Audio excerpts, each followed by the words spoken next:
Assalamualaikum warahmatullahi wabarakatuh. Nama saya Aulia Andira. Saya akan menjelaskan materi mengenai pajak pertambahan nilai dan pajak atas barang mewah. Nah, pajak merupakan penghasilan negara yang digunakan untuk membiayai proses perkembangan negara. Karena pentingnya kita membayar pajak itu untuk kepentingan bersama ya. Maka sebagai warga negara yang baik dan benar, kita harus membayar pajak itu tepat waktu supaya tidak merekayasa hasil pajak atau mengurangi jumlah pajak kita. Nah, untuk orang pribadi yang mempunyai mobil mewah itu pun harus membayar pajak.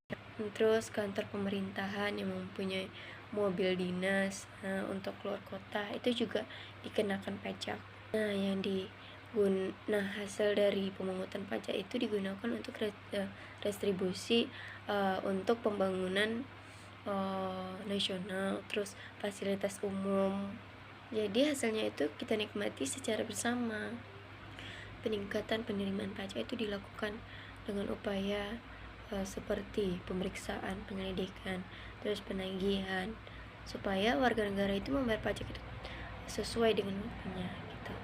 Jadi harus membayar pajak gitu. Berarti itu tuh untuk meningkatkan kesadaran masyarakat agar membayar pajak. Nah, ada undang-undang yang mengatur tentang itu, yaitu Undang-Undang Nomor 42 Tahun 2009, yaitu tentang Undang-Undang Pajak Pertambahan Nilai. Nah, berserta Undang-Undang Peraturan pelaksanaannya yang terbaru. Nah, berdasarkan riset PPN terbaru yang memiliki porsi dalam penerimaan negara yang cukup besar ya. Jadi PPN itu memiliki porsi atau penerimaan negara yang cukup besar, setiap tahunnya itu meningkat gitu.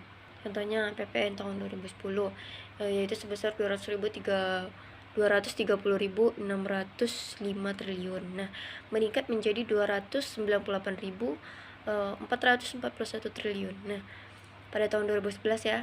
Nah, diantaranya pemerintahan itu menerbitkan registrasi ulang pengusaha kena pajak atau PKP tahun 2012. Dengan kebijakan ini diharapkan masyarakat itu lebih sadar dan mendukung target pemerintah untuk kelangsungan pembangunan nasional bagi bangsa negara kita untuk membayar pajak secara tepat waktu dan benar pada dasarnya ya. Nah, dasar hukum yang digunakan untuk penerapan PPN ini yaitu Undang-Undang Nomor 8 Tahun 1993. Oke, yang berikutnya perubahan-perubahannya yaitu Undang-Undang Nomor 11 Tahun 1994. Nah, Nomor 18 Tahun 2000 dan Undang-Undang Nomor 42 Tahun 2009. PPN ini sebagai atas konsumsi yang digunakan untuk atas barang ya. Pajak konsumsi yang hanya dikenakan atas barang dan jasa yang dikonsumsi di dalam daerah Rabier Republik Indonesia. Jadi barang yang dipakai gitu dan jasa yang digunakan gitu. Itu tuh yang dikonsumsi yang. Nah, hal ini sesuai dengan prinsip tempat tujuan destination principle yang digunakan use in pengenaan PPN, bahwa PPN itu dikenakan di tempat tujuan barang dan jasa yang dikonsumsi atau dimanfaatkan. Pajak pertambahan nilai atau PPN itu pemungutan yang diberikan atas transaksi atau jual beli barang dan jasa yang dilakukan oleh wajib pajak dan pribadi atau wajib pajak badan ya, yang telah menjadi pengusaha kena pajak. Nah, objek PPN, objek pajak pertambahan nilai ini yang dikenakan pajak pertambahan nilai atau yang disebut dengan objek pajak itu adalah penyerahan barang kena pajak atau BKP ya, barang kena pajak dan jasa kena pajak. Nah, di dalam daerah rabian yang digunakan pengusaha. Nah, tarif PPN, tarif perpajakan nilai ini tarifnya menurut ketetapan Undang-Undang Nomor 42 Tahun 2009 Pasal 7 ya. Nah, tarif PPN ini adalah 10% tarifnya. Nah, tarif PPN dan PNBM ya, barang mewah. Nah, tarif PPN itu adalah 10% dan 0% diterapkan atas ekspor barang kena pajak PKP berwujud, ekspor BKP tidak berwujud, dan ekspor jasa kena pajak. Nah, tarif pajak untuk barang mewah ini adalah paling rendah itu 10% dan paling tinggi itu 200%.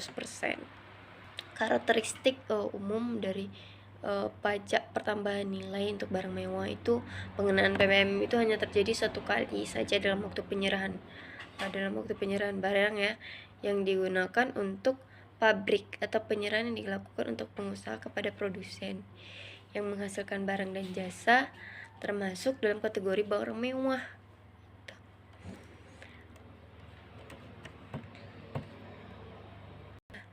Nah, jenis barang yang tidak dikenakan pajak itu contohnya barang hasil pertambangan ya, seperti minyak mentah, gas bumi. Tapi kecuali gas yang termasuk ke dalam LPG yang konsumsi langsung ya oleh masyarakat, terus panas bumi, asbes, contohnya lagi batu kapur, batu apung, grafit, dan lain-lainnya. Terus barang-barang pokok seperti beras, gabah, jagung, sagu, nah susu itu juga. Nah, kalau jasa yang tidak dikenakan pajak itu seperti jasa pendidikan ya, terus untuk hiburan, kesenian gitu, terus untuk pelayanan sosial, jasa agama, asuransi untuk pertanggungan yang meliputi asuransi kerugian, asuransi jiwa, terus jasa keuangan meliputi kayak himpunan dana dari masyarakat yang berguna untuk giro deposit berjangka gitu. Nah, jasa dokter juga. Nah, seperti itu. Sekian. Assalamualaikum warahmatullahi wabarakatuh.